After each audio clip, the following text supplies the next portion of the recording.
ఇప్పుడు అమ్మ నువ్వు చదువుకోలే కదా, ఇప్పుడు పాట ఇట్లా పేపర్ మీద రాసిస్తారు కదా, మరి ఎట్లా నువ్వు అన్ని పదాలు ఎట్లా గుర్తు పెట్టుకున్నావు? పదాలు అంటే పల్లవి చరణం ఇస్తారు కదా, నేను ఒక 2-3 సార్లు నాకు నోటెడ్ అయ్యేటంత పొద్దు 5-6 సార్లు అనుకుంటా. ఇప్పుడు నీకు చూసి తెలుగు చదువుడు వచ్చా? రాదు, ఏది రాదు. అన్ని పదాలు ఎట్లా గుర్తు పెట్టుకున్నావు? అట్లే గుర్తుపడతా. అట్లనే అంటే ఎక్కువ సార్లు వినిపించుకున్నావా వేరేటోళ్ళతో పాడిపించుకొని? లేదు, నేను వాళ్ళు ఈరోజు వాడారంటే నాకు నోటెడ్ అయ్యేటంత పొద్దే రాదు. నోటెడ్ అయిందనుకో నేను దాన్ని మతిలో లేకున్నా కానీ నోట్లో ఆడుతూనే ఉంటుంది. వేరేది ఉన్నా కానీ ఇదే వాడుతా. ఇంకా అమ్మ ఉండి పాడిన పాటలు ఏం పాడతావు, ఊక అవే వాడుకుంటుంటావు, యాదో రాంది ఇది నేర్చుకుంటా నేను అని, అది నేర్చుకుని కదా పాడిన పాట పాడతావు, మంది వాడిన పాట పాడతావు అని తిడుతుంది అమ్మ. మా దోస్త్ అయినా మా ఫ్రెండ్ ఉంటుంది, ఆమె గిట్ట అట్లే మంది వాడిన దాంట్లో మీద ఫోకస్ చేయకు, నీది నువ్వు వాడు, నేను ఎట్లయితే వాడతా అన్నట్టు నువ్వు పాడు, మంది వాడిన పాటలు వాడక అని. సినిమా పాటలు ఎక్కువ వాడుతుంటాను అట్లా, దానిలో విన్నది అవి ఇవి అన్నీ పాడకు, నీది నువ్వు వాడు అంటుండ్రి నాకు అవకాశం రాకన్నా ముందు. ఇంకా వాళ్ళు అప్పుడు పాడినాకనే నాకు గొంతు ఇంకా ఈ ఆడ ఎక్కియాలా ఆడ కిందికి దించాలా అనేది కొంచెం తెలుస్తుంది, మంచిగా అర్థమవుతుంది. ఫస్ట్ పాట రికార్డ్ చేసి ఆ స్టూడియోలో హైదరాబాద్కి వచ్చి రికార్డ్ చేసి పాట అయిపోయింది అన్నాక ఏమనిపించింది నీకు?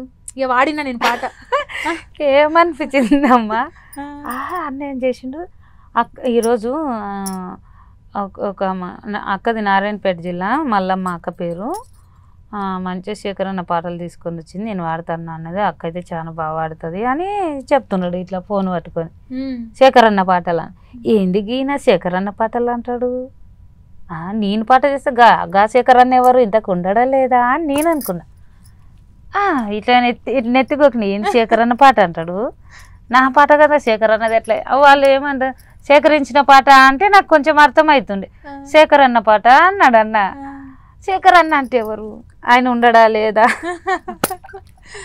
నాకు నాకు వచ్చిన తర్వాత అర్థం చెప్తే, శేఖర్ అన్న పాట అంటే చేన్లవే అదే దానిలోనే సేకరించుకొని అయ్యేరామా నేను గట్లా అనుకున్నా కదా, మళ్ళీ ఆ రోజు శేఖర్ అన్న అని నేను అనుకున్నా అనిపించింది. అమ్మ ఒక సేకరణ పాట మీరు పొలాలలో వాడుకున్న పాట ఏదైనా వాడతారా? 2 లైన్లు. పొలాలలో వాడుకునే పాట పాడు. కట్ట కింద కలవ సేను నా సామి కలవ విలిచెర కాపు కొడుకో, కట్ట కింద కలవ సేను నా సామి కలవ విలిచెర కాపు కొడుకో, వంగని అది వదల నడుమే నా సామి పీకని అది విర్రుతుంగా, వంగని అది వదల నడుమే నా సామి పీకని అది విర్రుతుంగా, 4 గెద్దుల గాడే పోడా నా సామి నల్ల రాగడి దున్నేటోడో, 4 గెద్దుల గాడే పోడా నా సామి నల్ల రాగడి దున్నేటోడో, దాపటెద్దు దూపగోనే నా సామి దారిలో సెలిమెగొట్టు, దాపటెద్దు దూపగోనే నా సామి దారిలో సెలిమెగొట్టు. ఎంత మంచిగా అంటే అలసట లేకుండా వాడు కదా, అంటే పని మీద ఎక్కువ అలసట లేకుండా ఉండడానికి పాటలు పాడతారు, ఆనందంగా ఇటు ఉంటది. అది వింటుంటే రానోళ్ళు పాటలు రానోళ్ళు వింటుంటే ఆనందపడతారు. నువ్వు వాడతా అంటే మిగతా ఇంకా పని చేసే వాళ్ళు కూడా వాడతారా? అందరూ. నేను ఇప్పుడు ఈడికి వచ్చిన దానికి ఇది అయిందేమో, అమ్మలు ఫస్ట్ కదా, పెద్దమ్మలు అమ్మలు వదినలు వాళ్ళ ఇంటే ఇంకా అట్లా వినాలే నిద్రపోలే వాళ్ళ తినుకుంటా అన్నట్టు అనిపిస్తుంది అట్లా. అమ్మ ఇప్పుడు మనం ఇన్స్టాగ్రామ్ లో అంతా చూస్తాను, ఫోక్ సింగర్లు పాటతో పాటు యాక్టింగ్ కూడా చేస్తున్నారు కదా, ఇప్పుడు ఈ పాటకి నిన్న యాక్టింగ్ అడగలే? నేను పాట పాడేది ఎక్కంటే యాక్టింగ్ చేయాలి లేదమ్మా, నాకు అసలు ఇది ఏంది దాని షూటింగ్ అవుతుంది వాళ్ళు చేస్తున్నారు అని కూడా తెలియదు నాకు.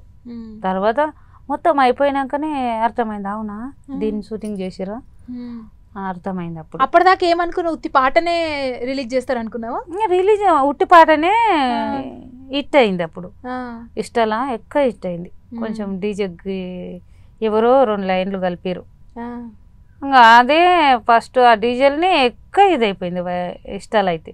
తర్వాత మళ్ళా హీరోని పెట్టి వీళ్ళు చేయని ఇంకా ఎక్కువ అయిపోయింది. అది నాగదుర్గాని కలిసిరా మీరు? ఎంత మంచిగా డాన్స్ చేసింది, కలవలే? అయ్యో మీరు పాట వాడింది డాన్స్ చేసింది ఇంత పెద్ద హిట్ అయింది, మీరు కలవలే నాగదుర్గాని? లేదు తల్లి, ఆమె ఎక్కడుంటుందో తెలియదు, నేను ఎక్కడ ఉంటానో ఆమెకు తెలియదు. ఎప్పుడు నేనే ఫోన్లో చూసిన కాడికి ఆమె అంతే. అంటే పాడిన సింగరు డాన్స్ చేసిన యాక్టర్ కు తెలియదు కానీ ఈ పాట మాత్రం మంచి ఫోన్ లో కూడా మాట్లాడలేదు ఒక్కసారి కూడా? లేదమ్మా, ఫోన్ లో కూడా మాట్లాడలేదు. అంటే చూసినప్పుడు నీ పాటకు నాగదుర్గ మంచిగా డాన్స్ చేసింది కదా, అప్పుడు నీకేమనిపించింది చూడంగానే ఆ పాటను?